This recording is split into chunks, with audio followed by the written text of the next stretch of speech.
Hi, I'm Dolph Lundgren, and welcome to the Life and Film podcast. This is the podcast that we ask our guests from in front and behind the camera, how did they get their foot in the door?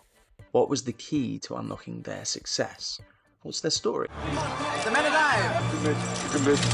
He dies. He dies. Our guest today is up there with the most iconic action stars of the 1980s. But before taking on Rocky Balboa, he achieved a bachelor's degree and a master's degree in chemical engineering and went on to become two-time European karate champion. He even considered becoming a boxer before modelling led him to acting. We chat about his first experience on set, which just so happened to be on a 007 movie, A View to a Kill, the dark side of fame, fighting for the role of Drago and his relationship with Sylvester Stallone, which of the Expendables are legit, and his new venture with Hard Cut Vodka. Our guest today is actor Dolph Lundgren. Hey, Hey yes. man, how's it going? Good, thanks. Man, thanks so much for taking the time and doing this, man. I really appreciate it. I'm a big fan. Sure. Where are you? I'm in London, in the UK. Okay, Yeah. Are cool. you in LA? LA. Yeah, actually, I'll be in London in November for a movie for about a week. Oh, nice. Yeah. Can you tell us a little bit about that, or is that a secret? No, actually, it's called One Shot, One Last Shot. It's a movie with this guy Scott Adkins, who I directed in a picture, who was a fighter. Yeah, yeah, And yeah. just play like a smaller character. I worked for 2 days, and Nice. no, yeah. So it's just a nice visit to London and a little bit Yeah, of work. wicked. Yeah, we'll talk a little bit about that movie that you directed in a bit and have a chat about that. Scott Adkins actually is someone I've worked with. I'm an actor myself. I did a movie Oh, with him. He's an incredible martial artist, isn't he? yeah, very Yeah. good. No, Right. he's very good. He's very smart about that stuff, how to do it and everything. Yeah. Yeah, incredible. My podcast is usually about, how someone's career begins and, where that passion comes from, whether it be, was it family influence or, how did you get into performing? Because I know you've kind of dabbled in various things in your career, not just acting. But how did the acting come about? Where would that sort of element of performance? Was that something when you were young, like as a kid? Yeah, I was a bit of a clown when I was a kid and on stage in a junior high. I played the drums. I painted a lot. I was kind of sickly as a kid. I had allergies. This is Sweden, and I couldn't really do a lot of sports till I was in my teens. So Wow. I got interested in creative matters. Also, my dad was a engineer and military officer, and he was a kind of a violent guy. So I had a big conflict with him when I was a kid, which actually kind of led me into martial arts. Um, a lot of men who are in combat sports or law enforcement, military. It's not all of them, but some of them have that conflict with their father, like a stern father, and I had that. So I think I didn't realize it at the time, but I did study engineering. I was a martial arts champion in Europe and so forth. But when I finally had to make a decision about what I was going to do with my life, um, at that point, I had also started doing some modeling, and this kind of urge to be creative and I was attracted by the creative community. I came to New York. I was dating this singer Grace Jones back in the 80s. I met Andy Warhol, Michael Jackson, a bunch of people there, and I was I was Studio 54. It was parties, it was photography, it was a lot of things that floating around that I thought I kind of belong here. I don't really belong in the engineering world, even though I was good at it and I got a lot of scholarships and I could do it. But it was just that was a vehicle for me to get out of Sweden and Mm-mm. to go to America or Australia or whatever. So that's kind of where I got the bug. Or the bug was in me, but it was kind of released by that by meeting Grace, moving to New York, and being exposed to this interesting kind of crazy but creative world. Yeah, I mean it's mental that you had a master's degree in chemical engineering, European karate champion. And then, most people would be done. That'd be like, that's enough. I've done enough. And then going into acting, it's a bit like the Arnold bug, where you tried many different things. And I was shocked because I'm really familiar with your career and I'm a big fan of a lot of your movies. But doing my homework on this, I was really surprised to see that your first credit was a James Bond film. Like, I didn't have any idea. Mm. That took me by surprise. And obviously the connection there with Grace Jones what is that like? First experience on set and you're on the set of a Bond movie. That's pretty mad. Yeah, I was going out with Grace. We lived in New York. I was studying acting, thinking also was dabbling around with boxing to become a professional fighter. So I was doing that at Another the thing to same do, yeah. time. Yeah, so I wasn't sure, and Grace was got really upset when she heard I was, thought about it, and somebody offered me a contract, and she got really upset and said, "It's not for you, Dolph." I mean, her lawyer called me. It's really dangerous. And anyway, they were right, of course.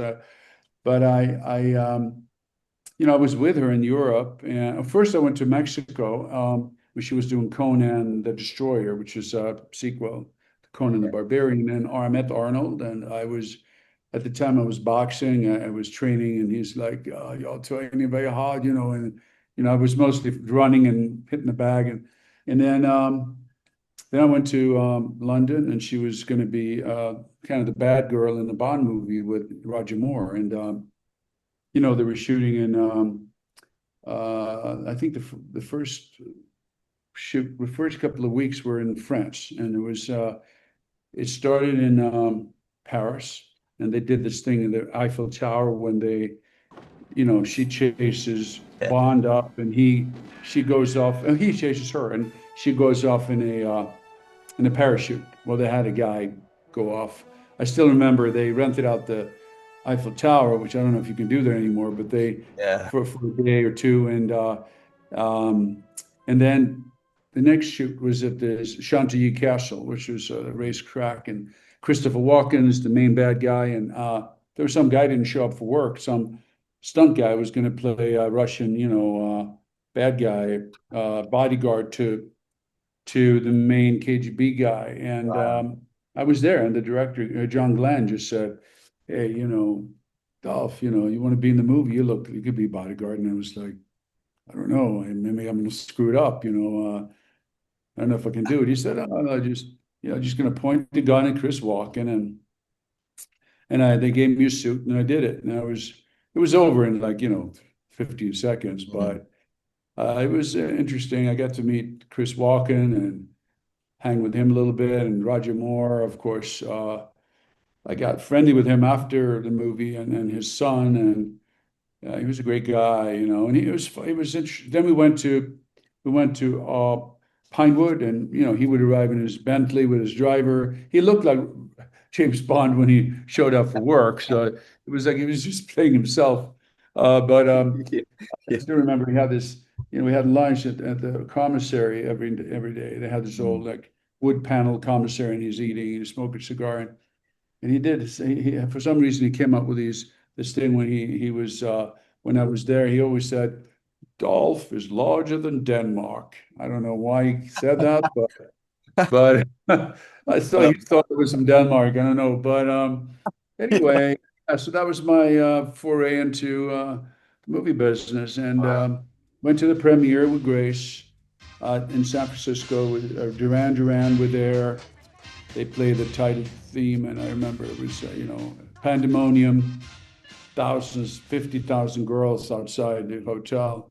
Um, Crazy, but I'd already started. By then, I was working on the Rocky picture, and Mm. I remember I was in the dressing room after training with Sly, and I said, "Oh, I'm going to the opening of the Bond movie," and of course he's like, "Forget about the Bond movie." He's like, "Just wait for when this picture opens." You'll see the pair. Wait, you wait. You'll see what's going to happen. And he was right, of course. Yeah, wow. What were the Yeah. stepping stones, from, having that small part in the James Bond movie and then, getting, I mean, Rocky, that's a huge part and it's such an iconic role now. This villainous is the word, part. How do you go from that to such a huge role? Was that audition process, or was it being around the right people? What was the situation there? As usual, it's kind of right place at the right time, Mm. combined with your own talent or perseverance. I was in New York, and Grace's agent, through her, I went out for different movies, and this is after I did the Bond. This is before the Bond movie or during, but she went back and forth from New York to London, and I was auditioning for different parts. And one was a boxing movie. I didn't know what it was. They were just standing in line, and there was a bunch of guys in line. And then I came up to a person and a woman, and she said, "How tall are you?" We said 6'5". She says, "Too tall. Next." Mm. And I saw behind her a little sign and said Rocky IV, handwritten. And I was like, the Rocky movie. I'm a huge fan. I mean, I love the first one. I was in America when it came out. I was as an exchange student. I used to play Eye of the Tiger when I was in Australia fighting for the championships. And Wow. so I sort of I talked to my acting coach, who was this guy Warren Robertson, and I think he arranged a dinner with this guy John Hertzfeld, who was a good friend of Stallone's, Mm. a director, and you know.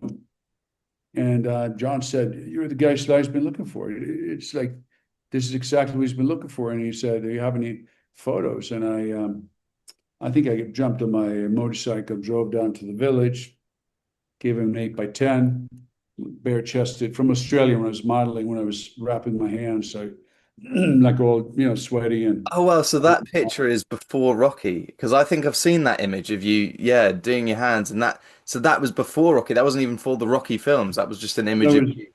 yeah, that was before Rocky. And then I went to Europe, the Bond movie and all of that, and somebody just called me out of the blue when I was in Sweden or something, and just I don't know how they tracked me down, but I guess some poor bastard over at MGM had gotten the job to trade. Sly got the photo. It was this guy, get hold of him. Yeah, And yeah. I had no agent. I mean, nobody. It wasn't like now, so it was like Mm. I don't know how they found me, but they did find me, and Sly wants to meet you. So I flew back to, I think I flew from New York to LA. Some guy picked me up in a station wagon. This is before SUVs, the old station wagon, and took me up to Paramount. And I met Sly. He was about to shoot Rambo 2. I remember him, very tanned, long hair, looked I was a bit starstruck, like shit. Mm. And we got in his office, and he showed me, I got 5,000 guys up for this role. He showed me all of these binders, and he took some Polaroids, and he said, "You got to put on some weight. You got to practice. I'm going to send you a monologue. You need to practice. Mm. It's going to be a screen test." So 6 months later, I went back to London, and I hired a bodybuilder in London to help me with training for the role, to put on some muscle, because I was kind of lean. I did a lot of running. As a fighter, you're just lean. Mm. It's just about winning the fight. You don't care what you look like. Mm. So now I had to like lift weights, and I did that for 6 months. Went on a diet, practiced this monologue, and I had this acting coach in New York. He's passed away now. Very nice guy, and he was very clever. He watched all the other villains, and they were very loud, like Apollo Creed, "Time to go to school, son." And then you have Mr. Yeah, T, you know, Dead meat. dead meat. And then, so yeah. they were very loud. And he was said, "You're a Soviet officer, fighter. You should be very, very stoic and internalize all the Mm. dialogue. Don't do anything. Just stand there." He said, "Your presence is enough. As soon as you do too much, it's going to come across as bad acting." So basically, I practiced a monologue for months. I was really with Warren watching me. So I had it down pretty much, the Mm. Russian accent, everything. And then I had to do a screen test. And I went to LA, and stayed in some shitty hotel somewhere, and went down for breakfast to have a coffee. I didn't want to eat because I was trying to stay ripped. So and the elevator opens, and there's a tall blonde guy in there. "Yes, do you want to go?" It's some Russian guy. And then there's another guy getting food down there. I was like, okay, Oh, wow. two other candidates, but they did exactly what Warren had predicted. They were very loud. I will break you. I will demolish you. When I came out and, did the thing, it was like, my name is Drago. I'm a fighter from the Soviet Union. It was like that, Yeah, right? nice. And then there was 50 people behind the camera, guys in suits, Stallone, his bodyguards, and this kind of slow tracking shot. Came down on my feet actually, and up around like that. And I did my thing. I was in boxing shorts, no shirt. Mm. Next day, Sly called me, you got the part, kid. And I moved to LA. So, then it was another 6 months of training with him on the fights, on the choreography. But I had the character I worked on the character, like Stanislavski says, it takes 9 months for a baby to develop. It takes 9 months to develop a character. And that's what I think in the old days you had the time, whereas now people don't take the time. And I think, I've done a few of those characters. One was Ivan Drago. Maybe I've done one or two more. Universal Soldier that I worked on a lot. I had, Aquaman I worked on for months and months and months, Mm. before it comes from a deep place. And I Mm. think what happened was I was perfect for the role. My look was perfect. The fact that I could move really well. The portrayal of that guy, the Soviet fighter, was quite strong. So, and the movie was a very well executed film directed by Stallone. So Mm. it all led to huge success, of course. Yeah, yeah. Well, people forget like Stallone is such a great writer, director, and actor. He's all those things. But it's my favorite Rocky movie. It's easily the best. It's got the best montage for sure. Yeah. The Um, montage is good. I like the first one too, which mm, obviously has all the very classic and a little yeah. more of a indie kind of feel to it. But you're right. For the 80s, Rocky Four, I mean, with the music and James Brown and the montage and those freeze frames and the lighting, the Bill Butler, the cinematographer, Mm. has this old school tungsten lights, with their Yeah, yeah. everything's backlit. It's beautiful for sure. It's still, yeah, because everything back then shot on film, it just holds up. You watch it now and you're like, oh, it still looks great. Yeah, an incredible, incredible movie.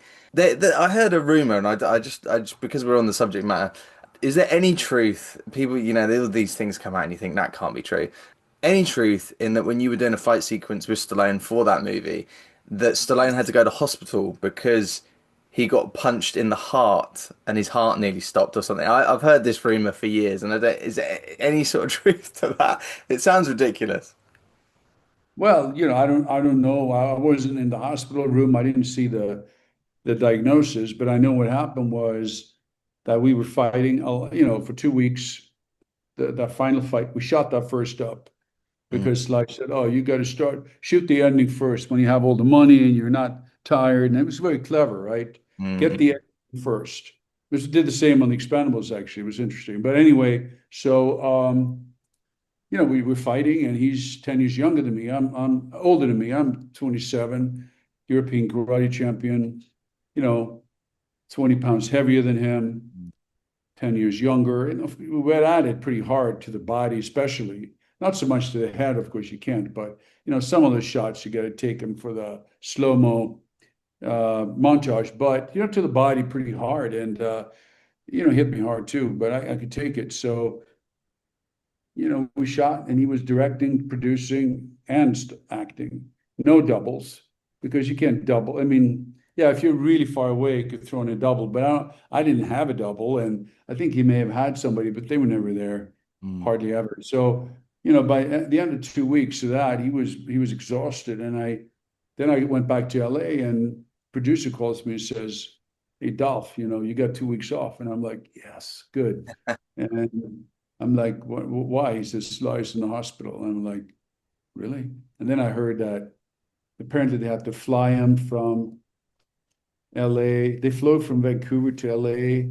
They have to fly low altitude or something because his heart was, it was would swollen some part of the heart, and they flew him in, and he was in the hospital for like a week or two. And of course, they said it was my fault. Well, I just did what I was told, but I think he was also exhausted. So Mm, and two weeks later, we're back shooting, and we did a little inserts for mm, for the fight, all those little shots without the audience, with a mm. small audience, and then he was fine. Um, Wow, they don't make movies like that anymore. no, I mean, Things have changed. talk about you had to be in like shape. You're standing there, on the 80-foot screen, like you can see every muscle. And there was no like, no way to fix it after it was done. It wasn't Yeah, like you could wear a muscle suit or mm, CGI or something. So yeah, it yeah, was yeah. hardcore. Yeah.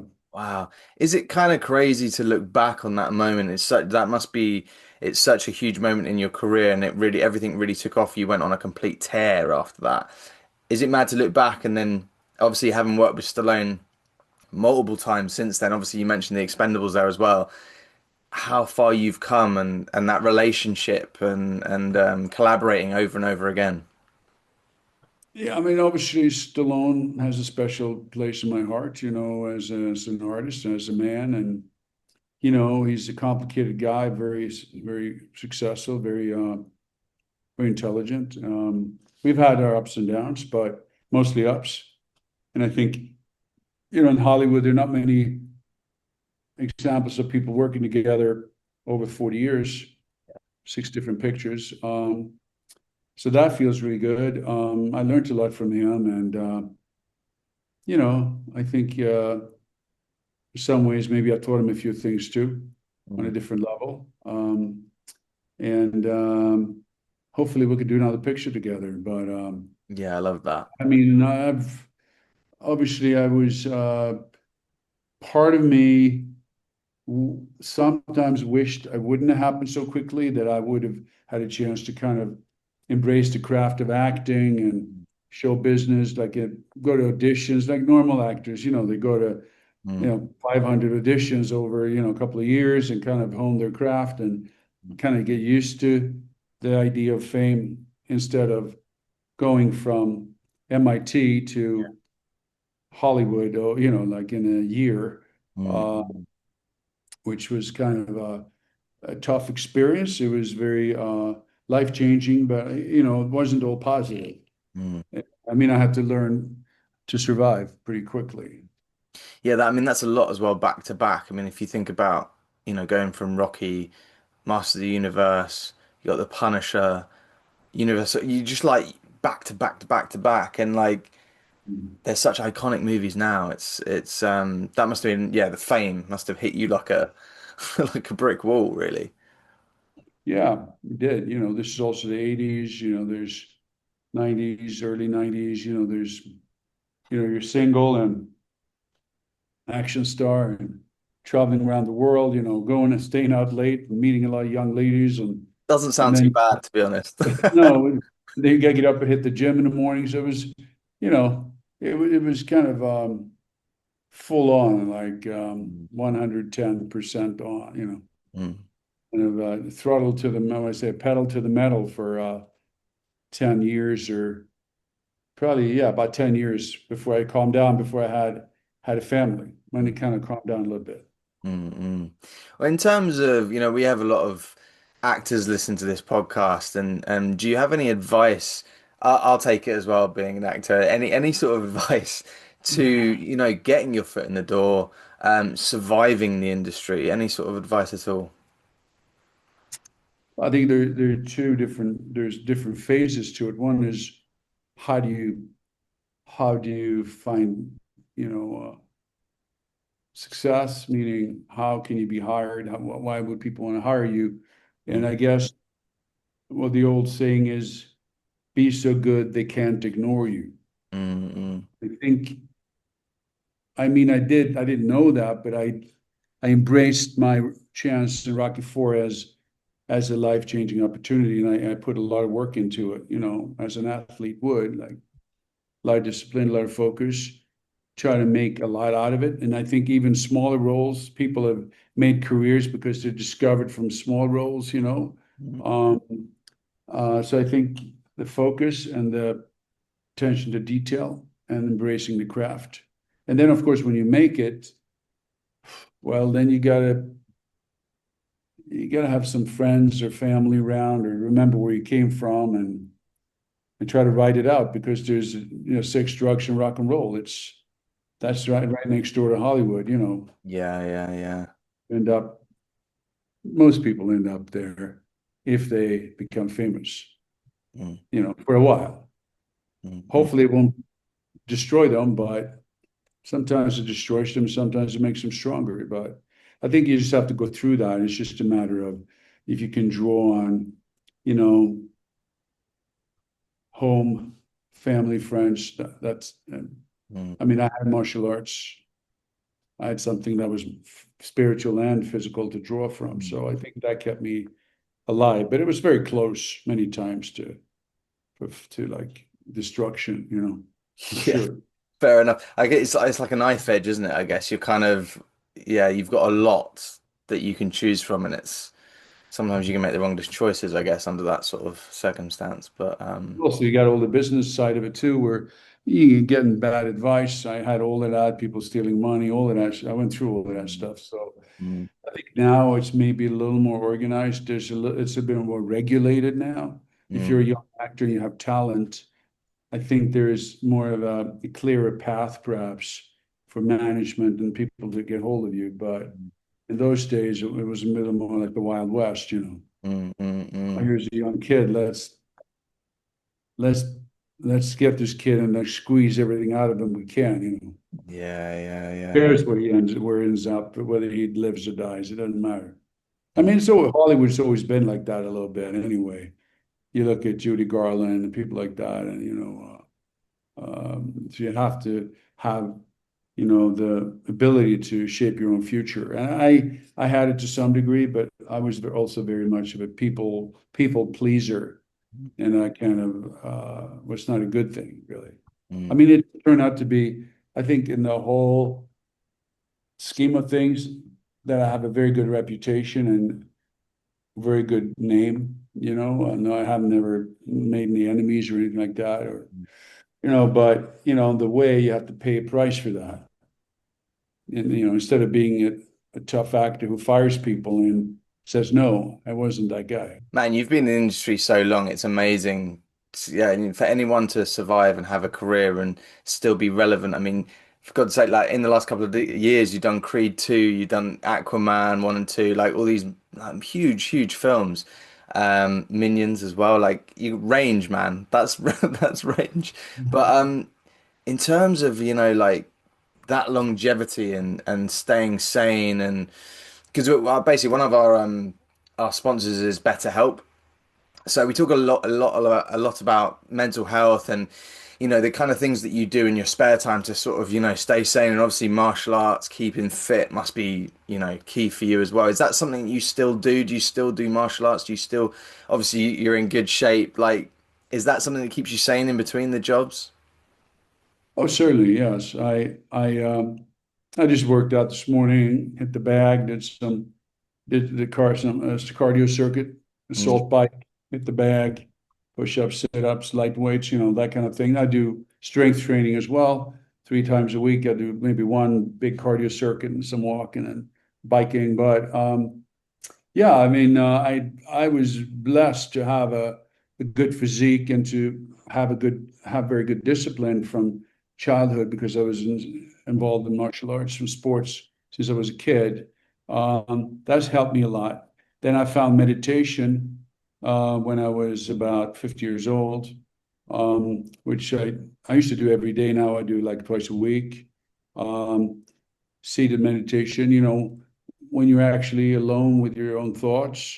Like somebody said, most people have never sat down for 30 minutes without doing anything, Mm. being alone with your own thoughts ever in their lives, without being asleep or Yeah. getting a massage or something. Well, actually, you're just sitting there, you're just there. And it's like watching having a glass of dirty water and putting it down and watching the mud just kind of sink to the bottom. So I do that twice a week. I mean, I went through a cancer treatment for, the last 5 years. It's kind of, I've been, NED, they call it no evidence of disease, for 3 years now, but it started 10 years ago, actually. I Wow. got the diagnosis and I had surgery, and then it was supposed to be clear, but it wasn't. It came back 2020, and then I went through a really hard period when I was doing Aquaman and doing Creed 2, Mm.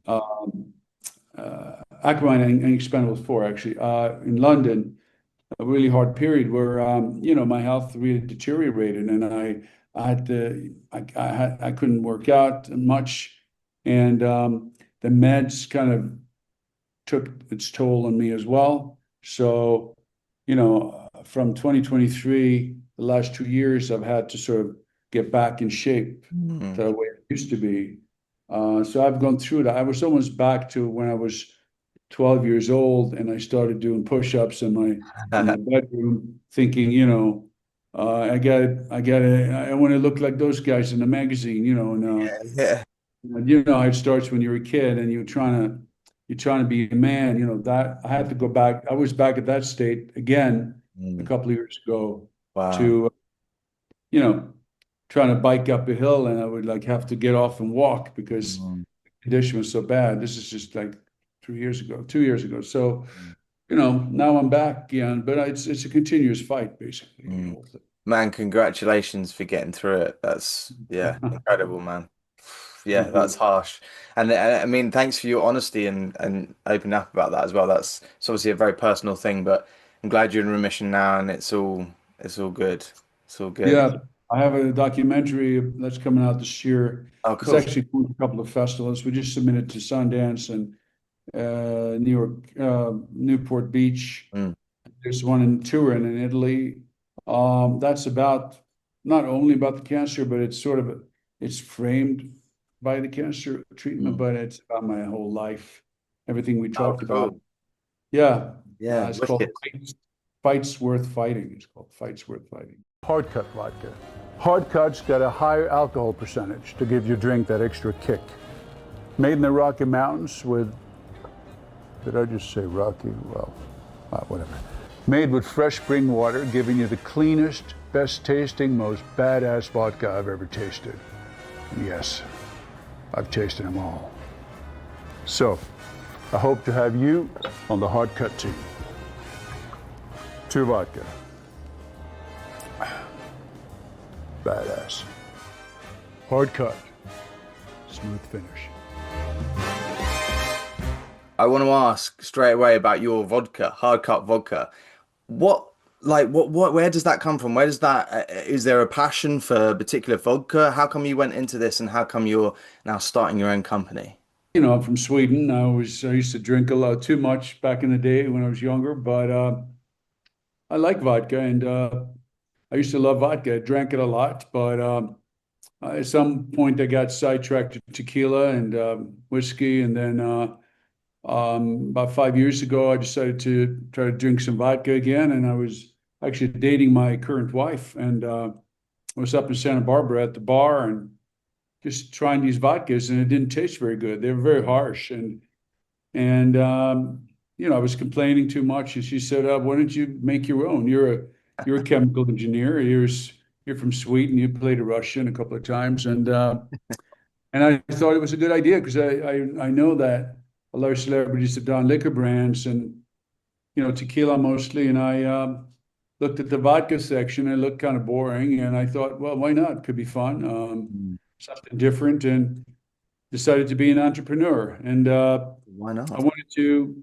or me and Emma, my current wife, we wanted to create a vodka that was the best tasting vodka on the market, the smoothest.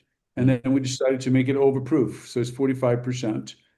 So it has a little more bite than a Wow. regular vodka. And we thought that's a pretty good combination. Yeah, why not? Why not?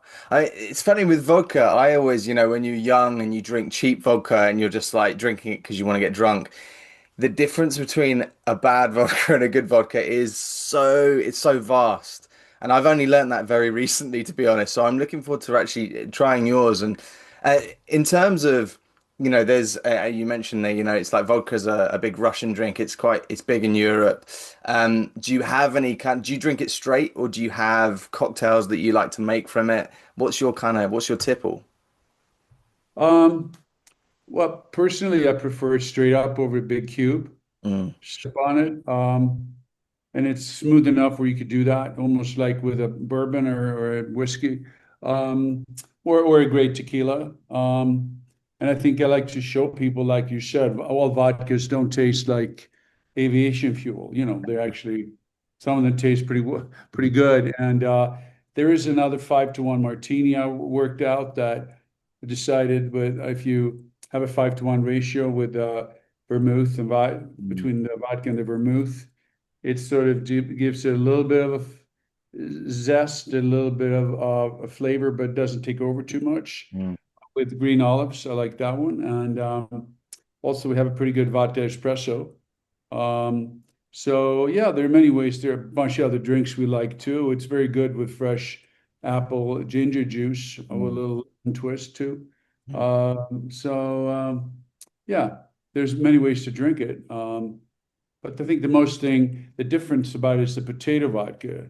Mm. So if you get all vodkas worldwide, about 2% are made from potatoes. Mm. Most of them are grain, like Grey Goose, Belvedere, the top ones that people buy, Kettle One. Tito's is corn. So technically, it isn't really vodka because it's, vodka is supposed to be from potatoes or grain. So Mm. but some people like it because it's kind of sweet. But yeah, potatoes. Our vodka is from Idaho, so it has that. It's a U.S. vodka, so it's good for us now with our lovely president, with all the tariffs and all these trade wars going on. Never know what's going to happen, but we're good there. Mm. Mm. So there you go. But that's kind of yeah, it's a fun project. Yeah. Yeah, I mean that it's a bit of a laugh, isn't it? To be able to, it must be nice. You've had such an incredible career, and then you're interested in vodka, and you're like, I'm gonna give this a go. Is it a lot of setup? You say it took 5 years to get it on the shelves. What is the process like to get something like that made? Well, the first thing was that, it was me and Emma who were involved in the whole process. So first, you had to find a good vodka, which took a long time, a couple of years of trying different vodkas, trying to make deal with various companies, and finally we found a distillery in Idaho. That took a long time. Then we always wanted the bottle to be a little more masculine, and a lot of the vodka bottles are kind of elongated and round, and we wanted it to be a little more like a tequila bottle. So that took a while to do that. Then, of course, the name Hard Cut, HC Hard Cut was Mm. something that, yeah, we wanted it to be kind of a tough name, but it's hard, no pun Yeah. intended, because a lot of the names are taken, and Hard Cut was actually, I thought of it. It's an editing term, and you hard cut from London to Los Angeles, and Mm. also when you distill, there is something called hard cut. You hard cut out the heads and the tails of each batch when you do batch distillation. So Okay. there's kind of a connection there as well. Plus, you could say, well, an action star is kind of hard cut, or diamonds hard cut. So Mm. yeah, that took a while. And then we had to find partners, business partners. That took a long time. I didn't know anything about the business. We found a guy in New York who became our CEO. We found salespeople, publicity, marketing. And then, the actual process of a consumer product, of putting it on the market, you need all the licenses for selling liquor in America. So you Mm. need different licenses for each state, 44, 50 states. And some of them are control states, meaning the state owns the liquor store. Some of them are, they're all a little different. Texas is different than the others. So that took a while. And then also, the actual production of the glass is in China because that's the cheapest. So the glass is being shipped from China to um, Idaho, and then the closures come from Ukraine. Wow, so it's all over. Yeah, Ukraine. So they're shipped to Idaho, and then it's all put together there. The labels are actually put on in China. We ship the labels to China and they put on in China and then ship to the US. China is about half the price of the US for glass. Wow. Now, Trump put 100% tariffs on China. So now it's down again to about 40, 50%, I think. But Mm. so there you go. So that's what took a long time to get all this going. And we actually formed the company about 2 years ago, the actual company itself, and I kind of funded it with a friend of mine. And then we've brought on investors slowly, mostly friends and family up to this point. No, it's really, really cool, man. Really cool. And so it's available in America now. Where else is it available? It's available in California, retail and on premise, Hmm. meaning, retail in restaurants, in New York as well. We're going to go to Florida soon, either in October or next year, probably next year. Mm. It's available in 44 states, direct to consumer, through a website. But basically, most of the business is in California. We're trying to grow in California first and win in California because it's a $40 million people population state, the world's, I think, fifth largest economy. There's a lot of work to be done here. So we're focusing on California. And then I think next country would probably be Scandinavia, I hope. Yeah, makes So sense. looking into that. And then because I go there so I can help support it. And then we're actually also looking into the UK. I have a call next week with some Good. I'm glad to hear it. yeah. Yeah, no, I have to get a bottle for sure. I'm always interested because Kettle One is kind of the vodka that I was introduced to that I was like, oh, hang on a minute, vodka can actually taste good. And Yeah. it doesn't have to hurt when it goes down. So I'm very intrigued to try it. And I mean, hats off, man. What an amazing thing to do on top of everything else you've already done. Thanks. Thanks, It's brother. incredible.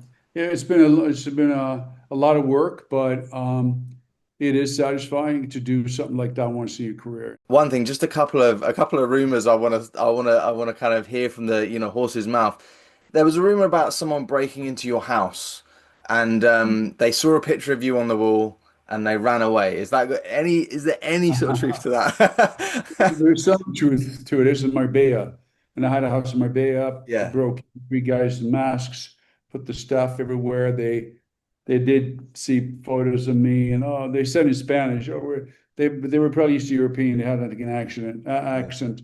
Were fans of his, and they had my He-Man sword. They were playing around with that, and then Oh wow. my wife got to, they stole some stuff, but they said, oh, you can have some stuff back here. Pick another watch you want to keep or whatever. And then, you know, I of course I was filming at the time. I found out about it, so I sent some people I know down there they're from Bulgaria. Mm. I've worked with. They're kind of tough guys to find these people, but they couldn't find them. But yeah, it did help me. I think my career helped me a little bit, except they probably targeted my house because they knew I wasn't there and they knew who I was. So yeah. Sure, sure, sure. And in terms of, obviously the Expendable movies have incredible casts. And I mean, over the years, not even just the Expendable movies, but you've worked with so many incredible people. Are there any actors like, there's actors that can actually do these things and there are actors that can't. I mean, Scott Adkins is an incredible martial artist. Hmm. Who's legit out of the Expendables? I'm sure this is a question you get all the time, and you're like, I can't say who's not legit, but who's like a genuine like Van Damme? Is he? Yeah, he looks like he's pretty legit. I would say most legit would be Randy Couture, probably. Yeah. He's a fighter. I think 50 he's pretty tough. He's built, he's a big guy, I didn't know he was that built. Uh, Mm-mm. and Van Damme is good. I mean, I don't know his real tournament history or anything, but he's very skilled. He's Mm. like Scott Atkins. He's very skilled at, almost the technical, the beauty of martial arts. He knows how to show Mm, that. So does Scott, mm. Um, yeah, but I think, of course, then you have guys like Arnold. He was Mr. Universe. I mean, it's unusual these days. Yeah. I mean, to have that background, 7 times Mr. Universe, and you're an actor, and also, of course, governor of California. I mean, his story is he's one of the most successful people ever, I think, to come to America, really. Mm. Yeah, he So just he's kept on legit. having career after career, didn't he? Just kept going. Yeah, he's legit in that way. But I think as a tough guy, I would say those guys. Also, Chuck Liddell, I did a film with him, the MMA guy. Yeah, yeah, yeah. He was pretty tough. How about I don't I'm trying to think. I don't think have you worked with Steven Seagal? I feel like you No, should have done at some no, point. I haven't. I have met him, but I haven't worked with him. Yeah, there's a lot. He's I one of think he those was guys very that a lot. good back in the day. Yeah, He used to be good back in the day. he was the real thing. Yeah, Practitioner and instructor here in LA. Yeah, I believe so. fair play. I don't know him personally. I haven't worked with him, so it's hard for me to tell. Hmm. Once you need to see somebody in the flesh, moving, Yeah, and yeah. that way you kind of know, because fighters recognize fighters. Um, because there's one thing doing it for the camera, and another thing when somebody's actually trying to knock you out for real. It's a bit Mm, different. mm. Man, this has been wicked. Dream come true for me. So thank you so much for taking the time. All the best with the vodka. I'm gonna order it as soon as it comes online in the UK. All right, buddy. Appreciate Cheers, it. man. Thank you. Take care. Good Thank you talking so to you. much. If you enjoyed this episode and you want to support us, get early access and exclusive content, all ad-free, click and join the Life in Film YouTube channel and become a member now. Thank you to our guest Dolph, thank you to Jacqueline and the team at 2 p.m. sharp, and as always, thank you to our sponsors, movieposters.com and BetterHelp. Okay. Whenever you're Hi, ready. I'm Dolph Lundgren. Sorry. Talk over it. Go on. Hi, I'm Dolph Lundgren, and welcome to the Life in Film podcast. Living life in fail.